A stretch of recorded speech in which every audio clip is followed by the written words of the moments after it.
So she just told you guys how to set it up to where your children can benefit. But then now you could take that knowledge and say, okay, we could utilize it with infinite banking. And now we can pay for college. We could pay for another business for our children. We could also pay for a car, whatever the case may be. But now you have the flexibility compared to a 529 plan. It has to go directly to a university. It can't go to anything else. With a Roth IRA, you have the risk of losing your money in the market, right? I'm not saying those are bad. I'm just giving it there. In a year, I know how much I pay him. Well, for me as a business owner, contract labor is a write-off. It's a deduction. It's an expense that I had to pay to operate my business. So at tax time, he's lumped in, whatever amount I paid him is lumped into any amount that I paid any other contractor throughout the year. So it's a write-off for me, but then for him, it's non-taxed because he's a kid. He doesn't get a W-2. He doesn't have to file taxes. He's a kid. So that is the big hack, is that not only am I getting that benefit, but he gets the benefit of, making money, having money in his savings or whatever. And we'll talk about that because I learned another hack is that don't put it in your savings. I know y'all pretty much know about that. But he has this money that is not taxable. And I can do this up until he's 18. Now, quick question behind that. So when you say not taxable, I just want to make sure this is clear for everybody listening. That means no Social Security and none of that other type of tax either? No. So no nothing taxes, at all? No. Okay. Well, even with contractors, period, me as the owner, I'm not taking Social Security. I'm not taking those taxes as a contractor. Oh, good point. Yes. Not an employee, he's a contractor. Yes. Good point. Employees is different. He can't be an employee. He's too young to be an employee. He has to be a contractor. So no taxes for me, no taxes for him, and it's a write-off for me. Wow. So a write-off for your business and a write-off for your child. Goodness gracious. Well, it's just tax-free. It's just tax-free for the child. You can do this for each child. Wow. Okay.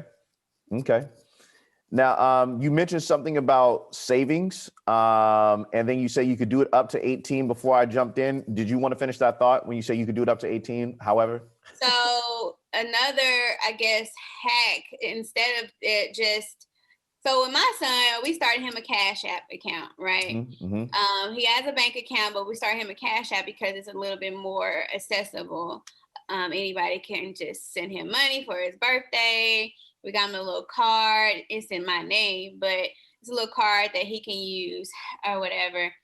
So that's how I started paying him because it was easier.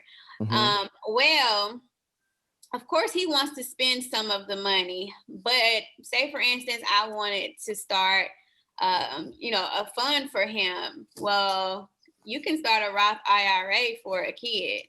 And that Roth IRA means that money is growing as they get older, right? And you're able to give it to them when they turn 18 or when they go to college. They can use it for whatever they want to. If you want to do the college fund route, you can definitely do that. But it's not just sitting in the bank, correct? Not, collecting anything. Or you can start maybe a stockpile account or some kind of, other investment account to where it's building an asset for them. So that is one thing I always tell my clients, just to take it a step further. Yes. We talk about tax planning and, planning for the future, just to take it a step further instead of just paying them all this money now. And a lot of times people don't think that they can afford to pay their kid. But think about, I'm putting lunch money on my kid's books for his little lunch book for snacks and all the type of stuff. And then he asking for Roblox all the time. And I'm like, no, all that stuff is the money that I could be paying you for you to be doing something with my company. Right. It's just a matter of, to your point, being creative and thinking about what do you already pay for and how can you reallocate that through in a relationship for your child working with your company. I'm with it. I'm with it. Now, with that being mentioned, because you already answered the other question I was going to ask about. What about parents who think they can't afford to pay their kids? So that was right on. Is there anything else? It doesn't have to be a lot. Like, it really doesn't have to be a lot. I think I was paying him at first. It was like $2 per picture, per outfit that I was doing, and I would do maybe 3 outfits, and he started doing little videos and trying to edit stuff. So I was like, okay, I'll give you $5 a picture. So that was the thing, and we would do that maybe 3 weeks out of the month, and so he was racking it up. Right, right. So how do people find out the right prices to pay their children? How would they discover that? That's really up to you. Just know that there's a $12,000 income cap, and so 12 months in a year, $1,000 a month is your cap. That's a guide. If you want to do it that way, and then divide that by 4 weeks, and you can do it that way. If you want to stick to that, that's totally fine. I have a client that pays her daughter like $250 a month. Okay. Now, one of the things that you said, I want to make sure that I reiterate so that people could be aware of that, is you talked about, so you already you brought up the income cap again, but one of the things you mentioned was you organize the paperwork so that your child is on your books and you're not just randomly paying them. It's actually organized paperwork where you can pull it up at the end of the year and show it, or at tax time, and show it to the person who's doing taxes. How important is that?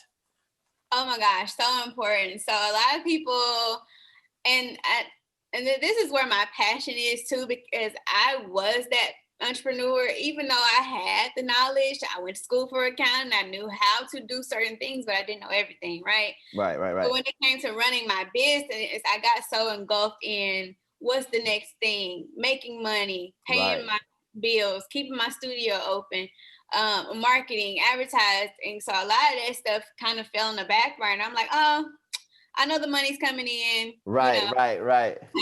We all been guilty of it. I've been there too. For sure. Yeah. I'm so passionate about it because I know I was that person, and I had the knowledge. So I'm like, if I had the knowledge and I didn't do it, imagine people who don't even have that knowledge. I can't really expect for them to just, hey, sit down every month and I'm going to do my books. Like, let's be realistic. You're not.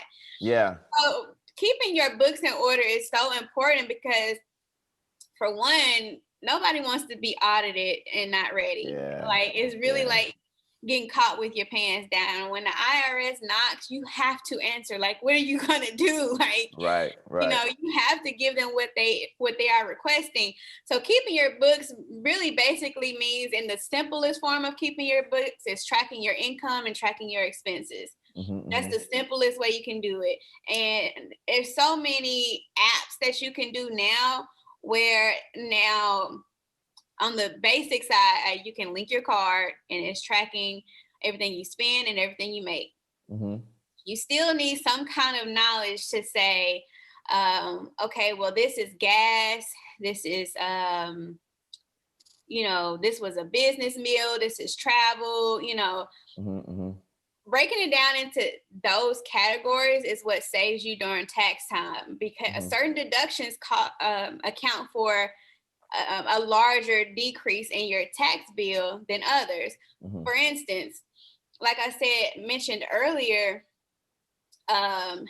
business meals are 100% deductible now. Yeah, you did mention that. As of maybe a few weeks ago. They've really never been 100% deductible. Now they are. It's usually about 80. Certain industries are 100% deductible, but usually about 80 or 50%. Now for 2020, when you track and you go and you buying lunch for your staff and pizza party and you going to a lunch meeting, it's 100% deductible. But if you are not keeping track of what you're spending, where you're spending it, because it's a new deduction, the IRS's radars are going to be up.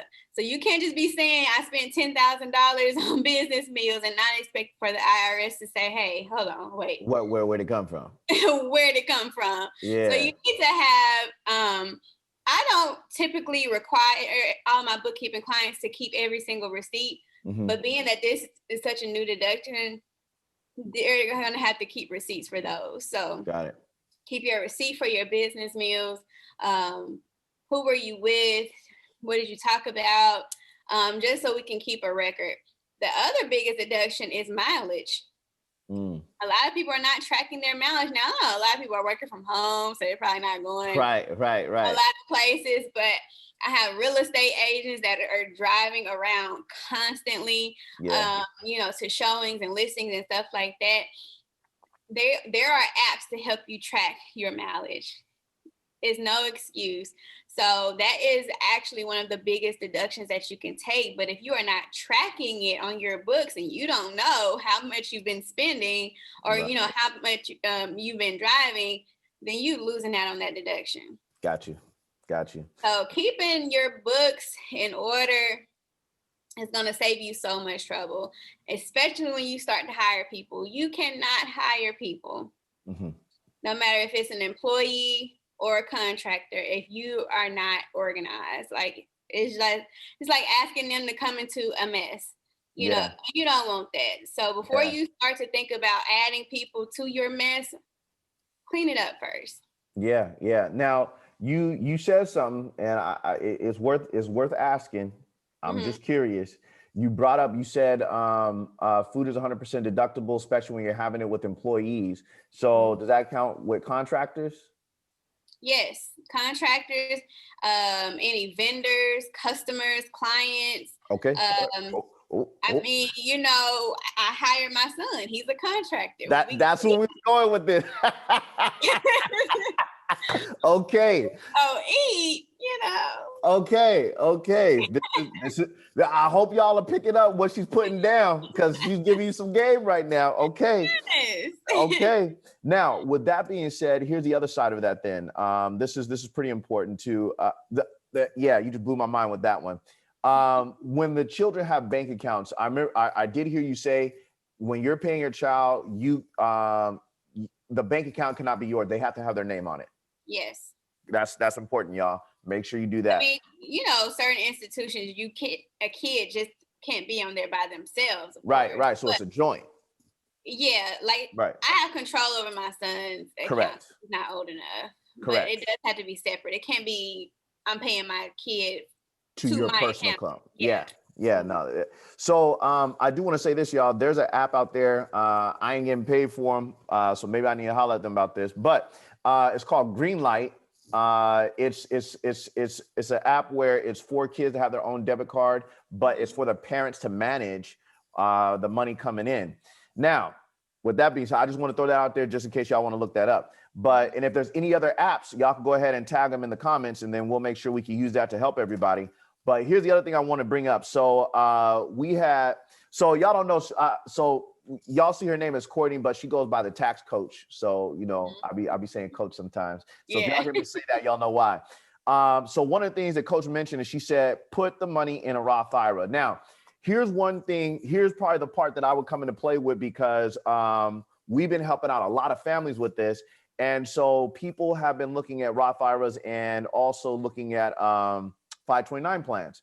But what we've done instead is we said, okay, what if we could show people how to save into a program where obviously it's tax-free on the front end, because it's coming from the child, but then we could also show them how to put it into an account where they have insurance against stock market loss. They have it doesn't matter if they have income limits, so they could save $1,000 a month into it, up to $1,000 a month into it. And it doesn't have to be restricted to a university, and it doesn't have to be restricted to anything else. This is where we're talking about infinite banks, you guys, because what's happened is now we're showing people how they could take those $1,000, put it towards these accounts, and similar to the Roth where it's tax-free on the back end when you pull it out. But the difference is there's no age requirement, so you don't have to wait till 59 and a half. The other thing is you don't have to lose your money in the stock market when you're getting ready to pull those funds out. So if you pay attention to what Coach was saying, that means now, because before it was after tax dollars. So if you're paying your child and you want to save for your child's future, that means you can save up to $1,000 a month, tax-free.